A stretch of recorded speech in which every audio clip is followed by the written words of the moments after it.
I've actually talked to a couple of people, and they've had actual conversations within their head with these creatures, and I believe them. I think that, Mindspeak isn't as crazy an idea as what people think. People do it, and if people can do it, why can't other creatures do it? I would have to say, yeah, Mindspeak is definitely real, and I don't even think it's really a supernatural thing. I mean, to be quite honest with you, it's actually fairly common in human twins. So as you can no doubt tell, it's another very cold day. We've had another dusting of snow overnight, which has landed and laid on the already previously laid snow, which makes the stuff underneath quite crunchy, quite icy, and then the stuff on top is powdery and loose, so difficult to walk in. The temperature in the car as I was pulling up was -4, but it feels like must be somewhere around like the -6 today. It's very, very cold. It's almost a struggle to hold the phone out right now because my fingers are freezing. So yeah, I'm going to make the best of this. Lily's living her best life. She always likes it when there's snow on the ground or a few puddles that have iced over. She's in her element right now. But yeah, hopefully guys, like I always say, you'll kick back, relax, and you'll enjoy the rest of this video. I've got a lot of things, as always, to talk to you about regarding strange phenomena, regarding UFOs and extraterrestrials, cryptids, and everything in between. So if you've got like the next 20, 30, maybe even 40 minutes spare, please do get comfy. Get yourself a nice hot beverage and enjoy me out here freezing to death. Yeah, you do that, guys, and I will crack on with this video, and hopefully I'll see you all in the comments down below.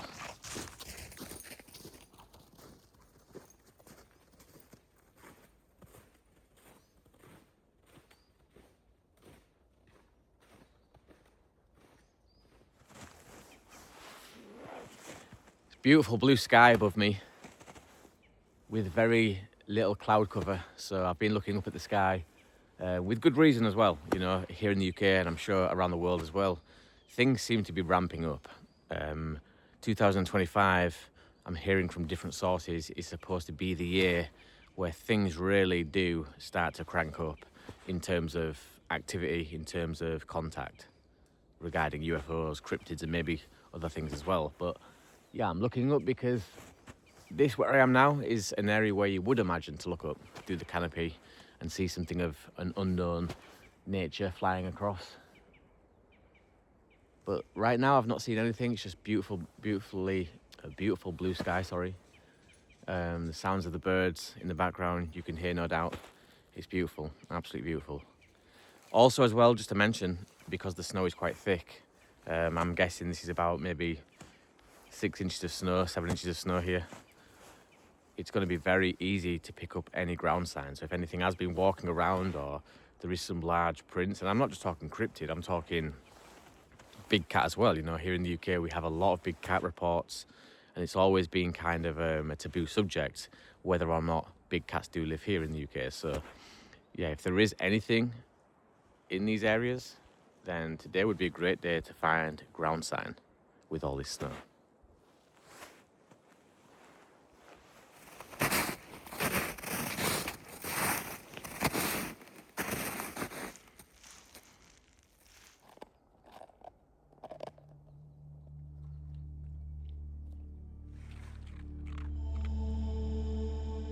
So yeah, there are still people that poke fun at me.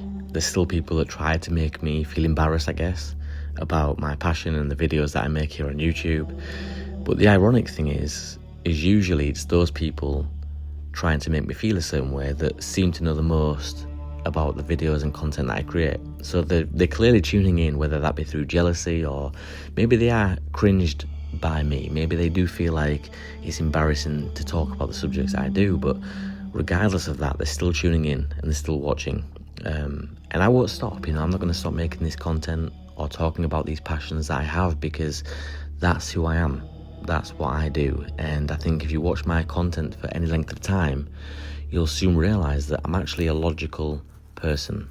I'm quite scientific in my approach, and I'm definitely not a tinfoil hat-wearing lunatic for talking about these subjects. So I've just been following some rather large deer trail. Goes up this little embankment. They look quite fresh as well. But yeah, I'm going to keep following up this hill. Maybe push round back on myself into the forest, set the chair up over there, and talk to you guys. It's so peaceful, so still. Hardly any noise at all. It's beautiful. Absolutely beautiful. Very, very fresh, still cold. My feet are feeling it a little bit now. I've had the gloves on the whole time. And I'm moving, you know, that's the main thing, is I'm keeping moving. I'm stopping every now and then to speak to the camera, grab some footage, but the main thing is I'm moving. But what a beautiful place to be. You know, I look at what I do here on YouTube and the way that I go out and speak to you guys, you like-minded people, the places I get, absolutely beautiful.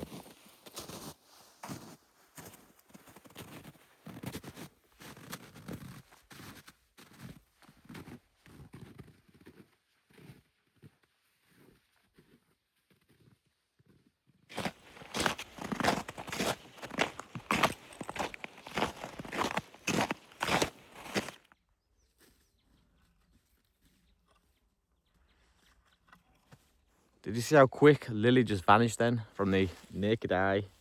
Just disappeared without any effort whatsoever. Took a few steps off in that direction and she was almost invisible. So yeah, gives you something to think about. Lil.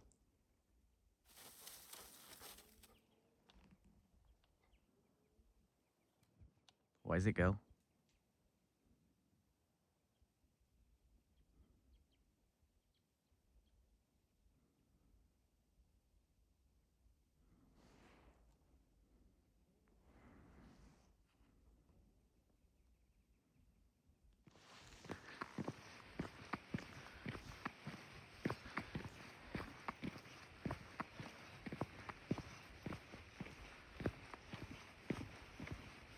Lily, come.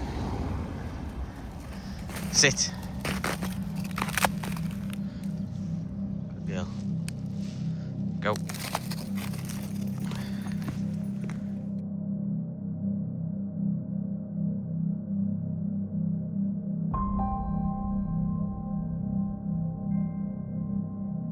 And when I heard it, it was a low, deep growl with a huff at the end of it.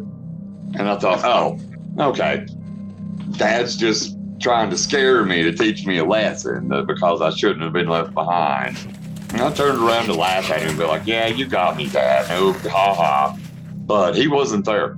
The only reason I saw it was because it was blacker than the shadows behind it. Kind of made it off-put from the background. And it stood up, and I got a good look at it, and I'm thinking, oh my God, it's a flipping werewolf. Now this thing was so big, I mean, like so tall.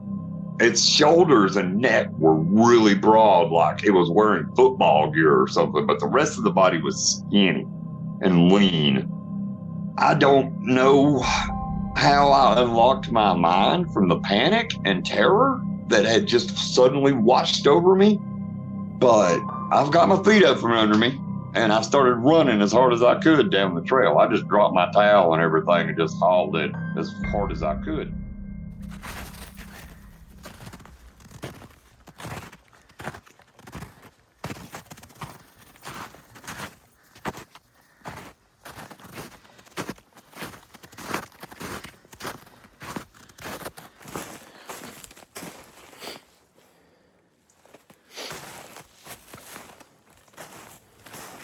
There's something quite relaxing about the crunchiness of the snow beneath your feet. I don't know, it just really sounds pleasing.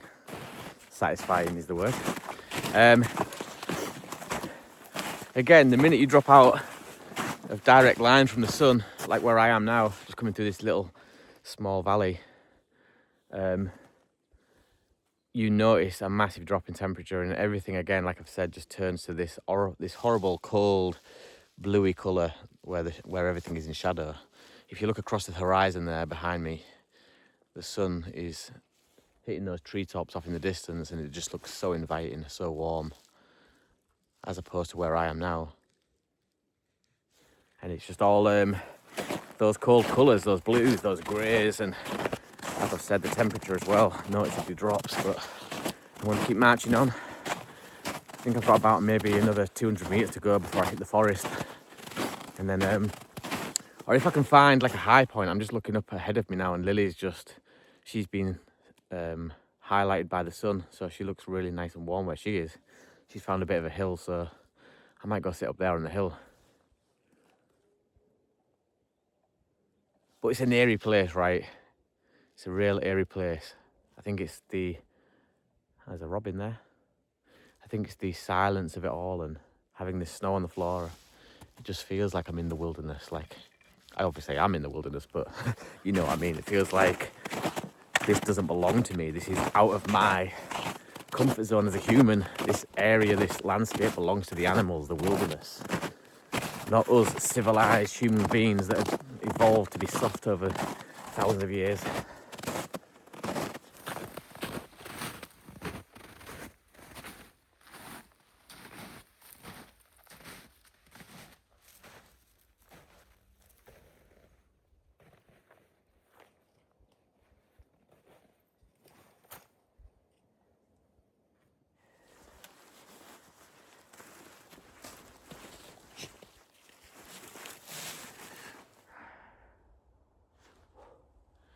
So, yeah, thank you for all the feedback on the last video. A lot of you were saying how you actually liked the rawness of the last video a lot better. And I mean, I know it was edited to some degree. There were still voiceovers in there. There was still drone footage and other elements that make it interesting, because I'm always going to have to keep that in there because I want to be different from everyone else. And if I've got a skill, which I do have in videography, then I kind of want to showcase that. But at the same time, I don't want to get caught up in that. I don't want to be too much of a perfectionist that's all I think about, because this channel is not about being a cinema photographer. It's about being Ben the researcher, Ben the investigator that gets out into these remote areas. Come. Sorry, Lily's just wandering off too far for my liking. Come. And so yeah, what I mean by the rawness of it is I didn't edit a lot of the talking bits out, and a lot of you guys came back with feedback and was telling me how you actually like that. Some people just put me on and they would pot around the house doing their own thing with me on in the background. Some people even fall to sleep, which is weird to me, but whatever works. Like, some people fall to sleep listening to my channel, which I really like. You know, it's those guys doing that that's going to get me the views and the revenue here on YouTube, because the more people watch these videos for the longer length of time, like I've said before, YouTube will reward me for that. So I don't care how you guys digest these videos. The main thing is that you're all here and you're all enjoying them. That's what I care about. What was I talking about? I was talking about, oh yeah, in the beginning of this video, I was talking to you guys about how activity levels have ramped up. I was talking to my nephew online the other day, and he was saying, have you been keeping your eyes on what's going on in the world? And have you been listening to all these reports that are flying in of these orbs, these drones around military establishments and airports? And to be quite honest, I really haven't. I need to really dive into all this activity at the minute that's taking place and really just see what's going on. But to me, this is nothing new. You know, it's an increase in activity for sure, but drones taking an interest, or orbs or UFOs taking an interest in military establishments and airports is nothing new. That's been going on for years. You know, people saying that 2025 is going to be the year. This will be the year that contact reaches its peak. This is the year that they will make themselves known. And again, this is nothing new. There's been many of years, been and gone, where people have said this. I really hope it is. I really hope that 2025 is a landmark year for ufology and cryptozoology as well. You know, I hope that whatever it may be, whichever phenomena shows itself first, I just hope it happens. I don't care who it is, what it is, or where it takes place. I don't care about claiming rights to anything. You know, if America or the US discover that Bigfoot's real, or there's another Rendlesham incident that happens here in the UK, who cares? All that we really care about is that these things are more openly accepted in the public eye, and we start figuring out how to live amongst these phenomena. And so I was talking to one of the subscribers here on the channel. Sorry, I just thought I heard something.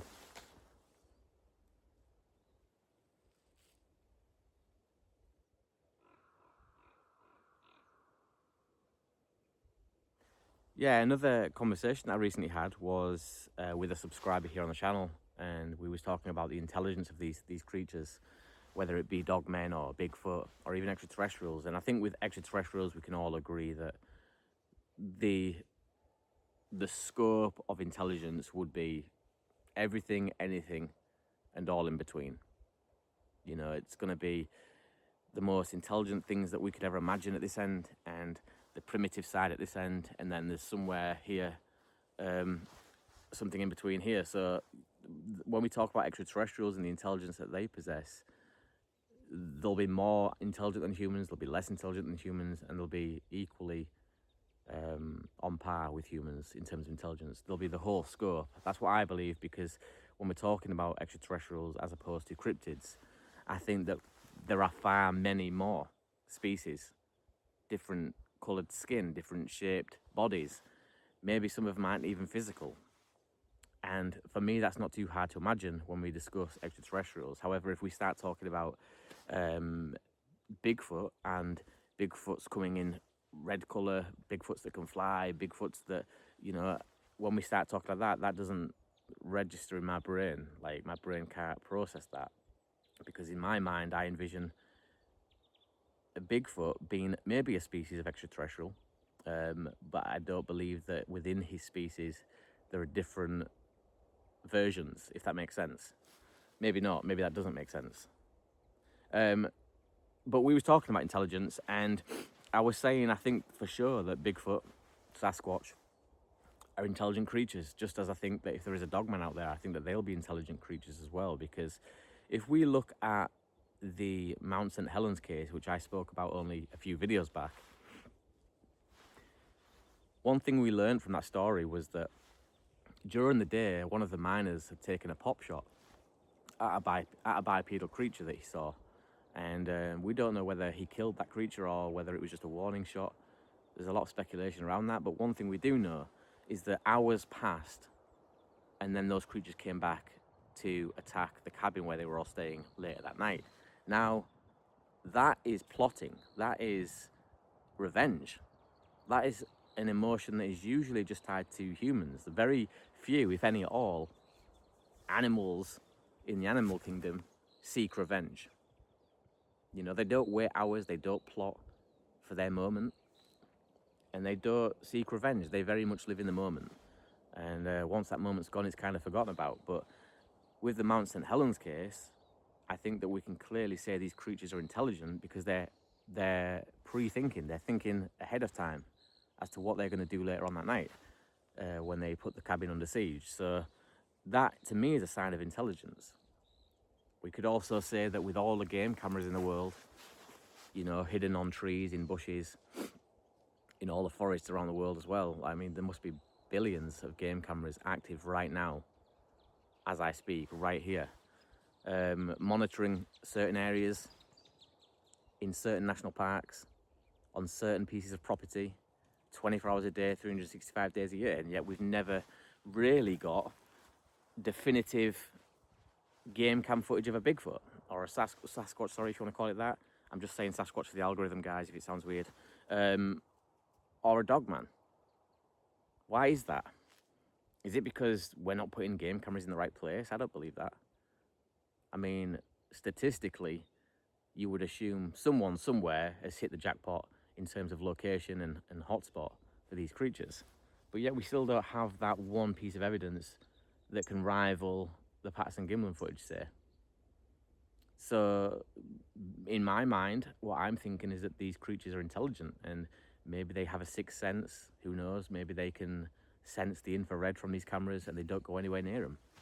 Or maybe they just tread very, very carefully. Maybe they have set routes in which they'll take where it's gonna make the chances of a game camera being less likely. I don't know. I just find it odd that after all these years and with the technology that we've got today, nothing can rival the Patterson Gimlin footage. But yeah, these things are definitely intelligent. The cryptids I'm talking about, definitely intelligent. Extraterrestrials, it goes without saying. Far beyond anything we can even imagine. But weird how, you know, like when we talk about abductions, right? And we talk about these intelligent creatures, these beings from a different star system taking people here from Earth. They're usually always physical, aren't they? They're usually always, you know, biologically like adapt as we are. It seems as though they have limbs. It seems as though if we was to stab them, they would bleed. They're quite biological in their appearance. Very, very little do we hear about stories regarding plasma beings or, you know, energy balls that were intelligent and communicating to humans. We don't hear about that so much. And I think that if there was intelligence out there, we would be looking at things like that. I'm on about the highest of high intelligent beings out there. Probably at that point of intelligence wouldn't even need a physical body. They probably would be something like plasma or some kind of energy. Almost paranormal, I guess. Like ghost, entity, spirit type beings.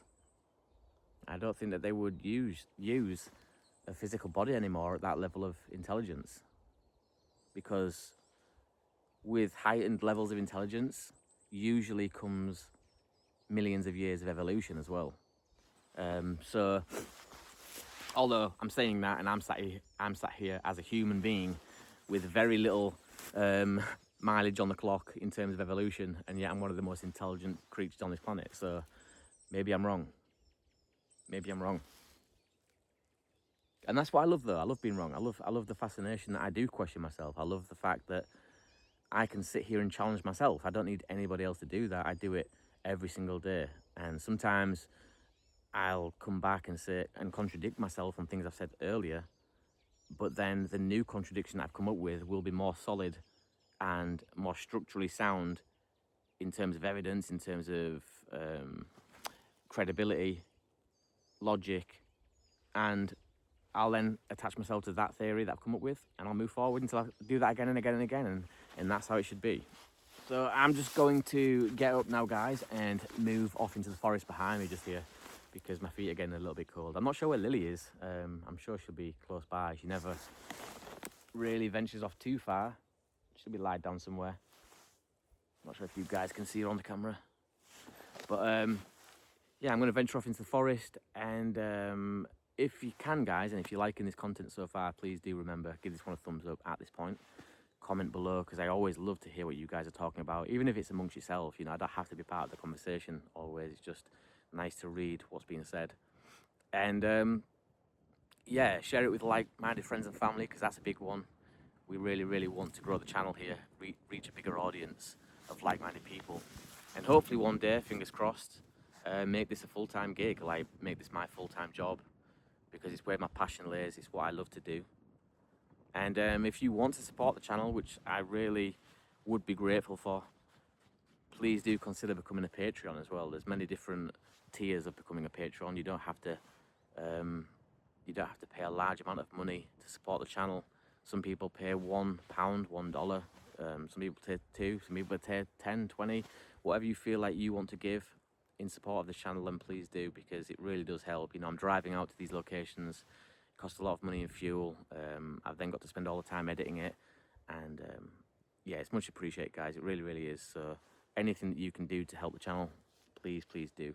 And I'm forever grateful, forever grateful.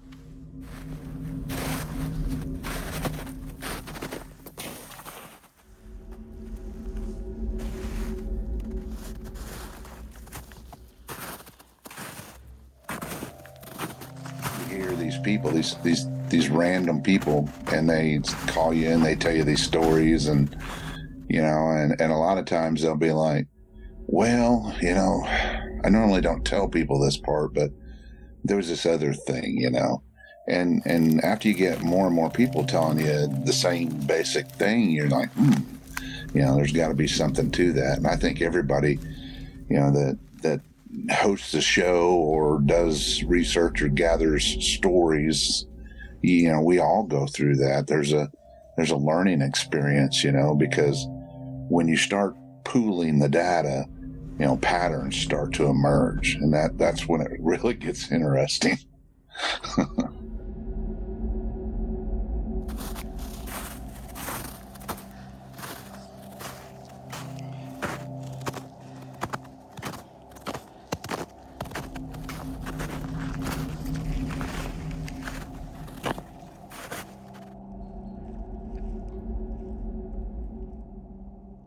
So I've been shouting Lily for a while, and she does this. This is nothing new. So I'm not in panic mode yet. This is nothing new. This is what Lily does. She just sometimes ventures off and comes back. She always finds me, but Lily, come! So I've just recently had a lot of emails flying in, which I'm really grateful for. So thank you guys for sending me the emails in. I think that's spiked because in one of the last videos I mentioned if you've got a story to tell, send it to the email. So yeah, I'm really grateful for that. Some amazing stories coming in as well. Really intriguing stuff. If I don't reply to everybody through the emails, please don't take that personally. That is not personally. I guarantee you I've read your story. And chances are I'll probably retell it in one of the videos. So keep watching the channel, keep watching the videos, because your story might come out. That's the way I like to do things. I can't always just reply to everybody when there's so many emails coming through at one time, but I will try. I promise you I will try. One email that came through was from a guy in America, bow hunter, and he was telling me that his mum owned acres and acres of like virgin hunting ground. So he had this tree stand on this piece of property where his mum lived, and it was never really used because this guy was quite flaky. Sometimes he'd decide that he wants to pick up his bow, go hunting one season, and then maybe 3 or 4 seasons pass and he doesn't do anything. So this tree stand was often unused, really. And this one particular year he decided, actually I'm going to get some hunting done. So he'd gone to the tree stand, he'd spent all day there. One of the things that he mentioned was it was really, really quiet, eerily quiet. There was no raccoons, there was no birds, there was no nature or nothing that's normal in that area around all day. He didn't see a deer, didn't see anything. It was getting dusk, and he was struggling now to see the bow, the string on his bow, sorry. But he said that with the way the ambient light was and the time of day it was, he could still see quite far off into the forest. And so he sat there, and all of a sudden he hears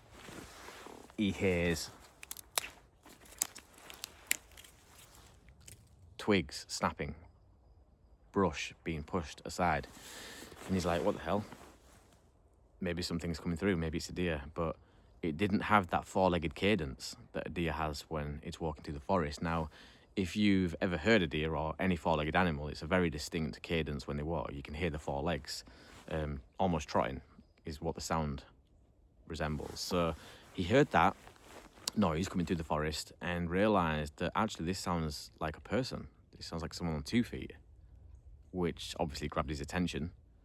And as he's looking around, scanning the forest, he picks up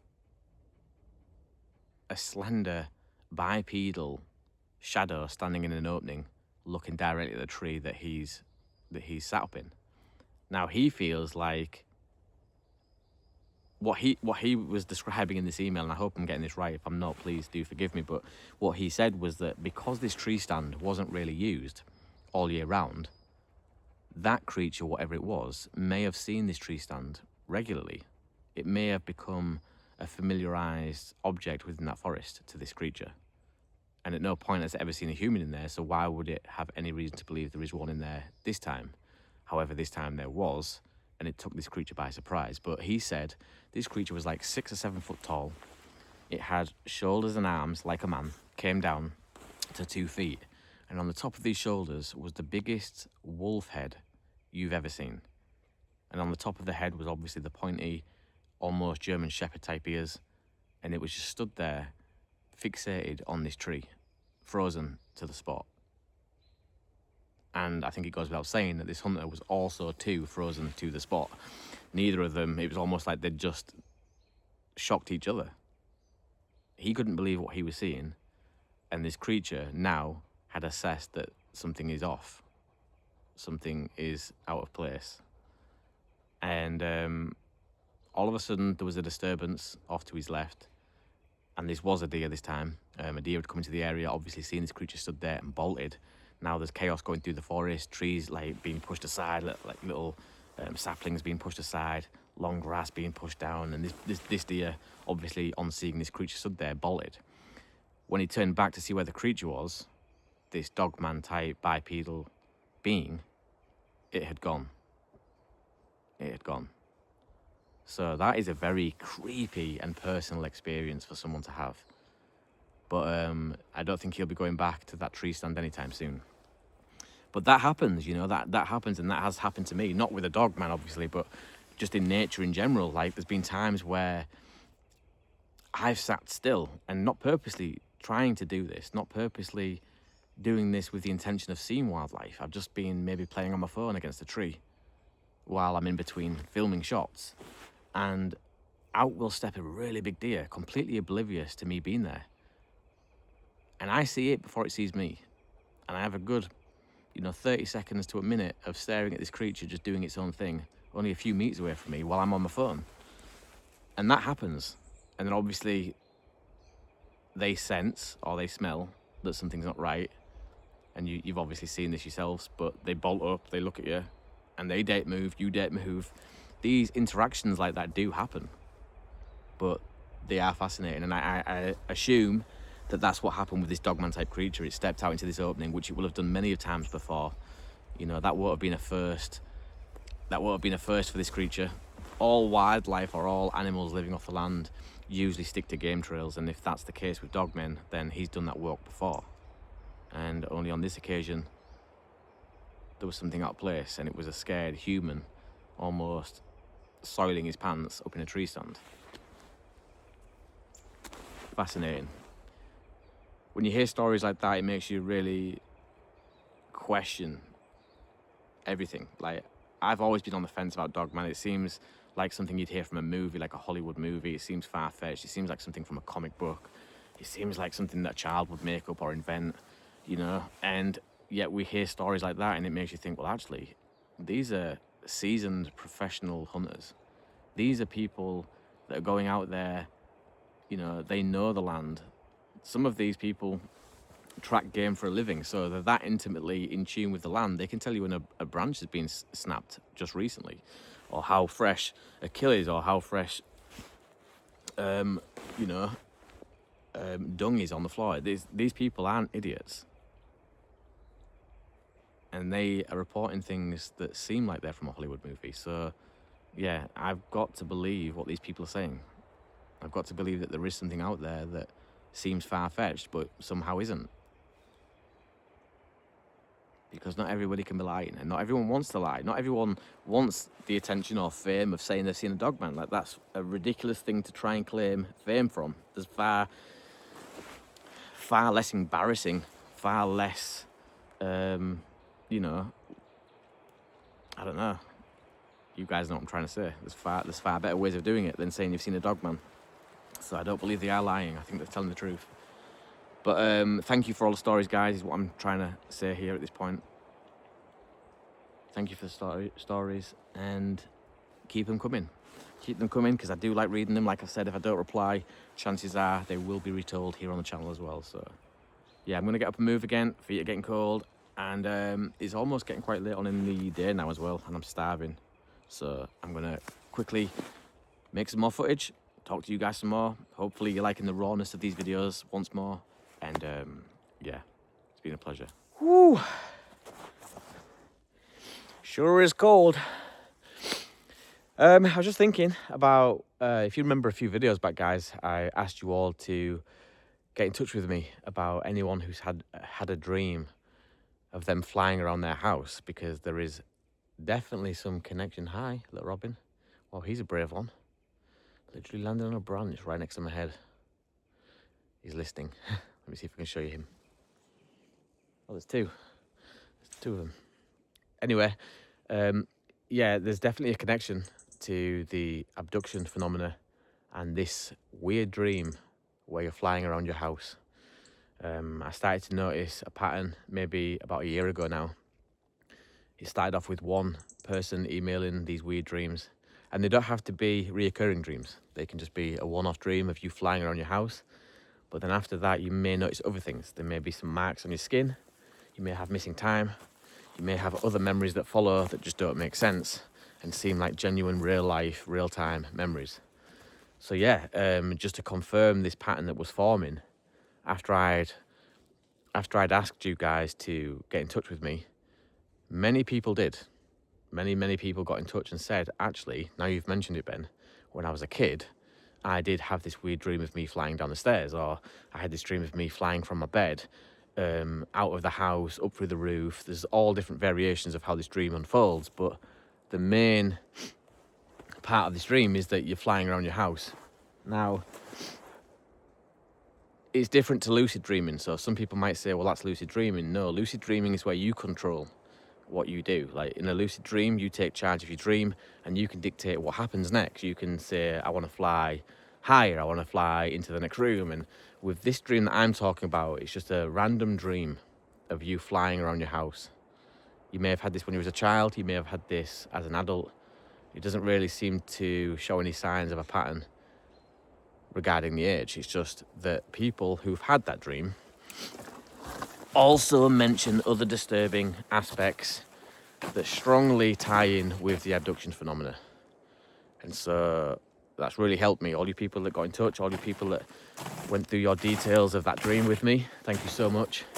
It's me building up a database of things like that that may, in the future, help us make sense of why, what, when, and who. So, yeah, thank you guys. I really appreciate that. Just going to make my way through this minefield. But yeah, it's been an awesome day. It's been really, really good.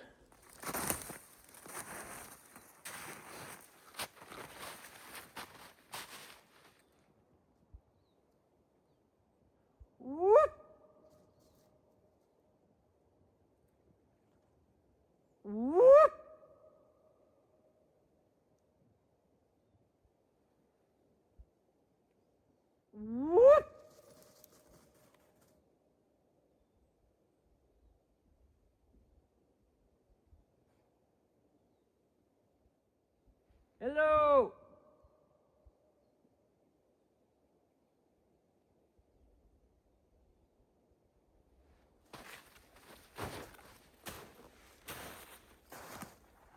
Good girl. Good girl.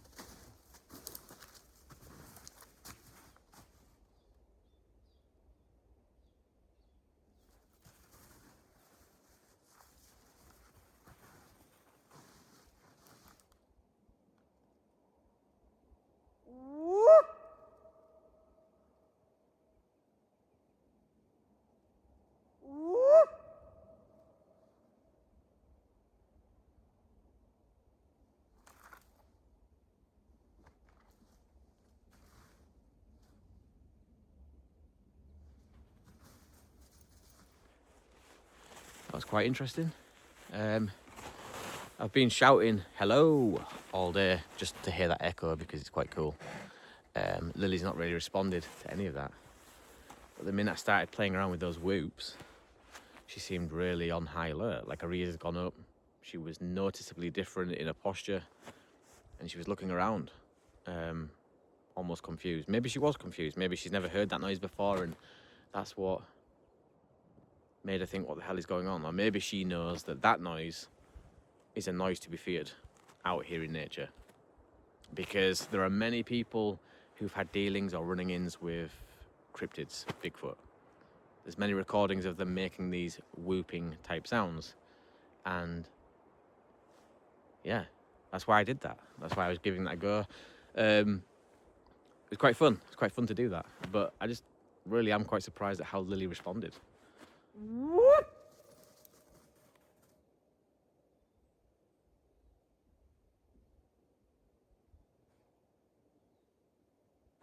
She never responded to any of my hellos, because I've been doing that all day just for the echo. The echo itself is really cool when you hear your voice travelling like that.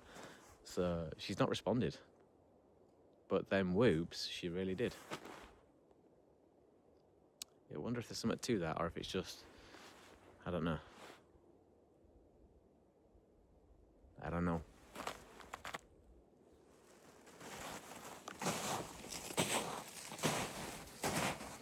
Right, I'm gonna keep pushing on, get across this horrible terrain that I'm in right now. There's huge iced over puddles, and you get that wrong, you're going knee deep in ice cold water. So yeah, I'm just trying to maneuver through this onto the track and then back to the car, where I'll head home, get warm, and start the editing process. But yeah, you guys have been awesome. Thank you for coming along with me on this journey. There's plenty more of where this came from, and if you haven't already, make your way through the backlog of videos. If you've enjoyed this one, I'm pretty much sure you'll enjoy the rest as well. So, you know what I think's really damaging to these phenomena is the names. Believe it or not, I think the names are really damaging. I mean, for anyone, if we're trying to capture the outside audience, the people that aren't interested in this kind of stuff, and we want them to take it seriously, we want them to do their own research, find out answers for themselves, and maybe give it the attention it deserves. If we want outside people to take it seriously, is what I'm saying, then the minute you say Dogman, you've kind of lost that battle. The minute you say Bigfoot, you've kind of lost that battle. The names don't do us any justice. And I know they've got to be named something, right? They've got to be called, we've got to be able to call them something, but yeah, I just think the minute you say Dogman to anyone who isn't in these circles, and even in these circles, for me, I have a hard time saying that name, because it instantly makes me feel stupid. It instantly makes me feel like, and I'm not saying the phenomena is stupid. I truly believe there is stuff out there, and a Dogman could be one of those things. I 100% believe that. So don't get me wrong on this. I'm just saying that the names we give these things, I mean, for example, UFO, right? UFO is far more accepted than Dogman, because UFO sounds scientific. It stands for something. So does UAP. But Dogman? Now it just sounds like we're making stuff up. But yeah, we need to change. We need some kind of scientific what's the word? Animalia. I can't say it. Whatever that word is, we need it introducing into that with some kind of Latin scientific name that makes us sound really cool.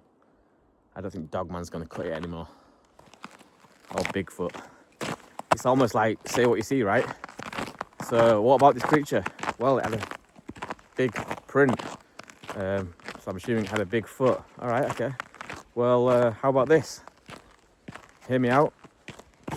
We call it Bigfoot. Cool. Cool.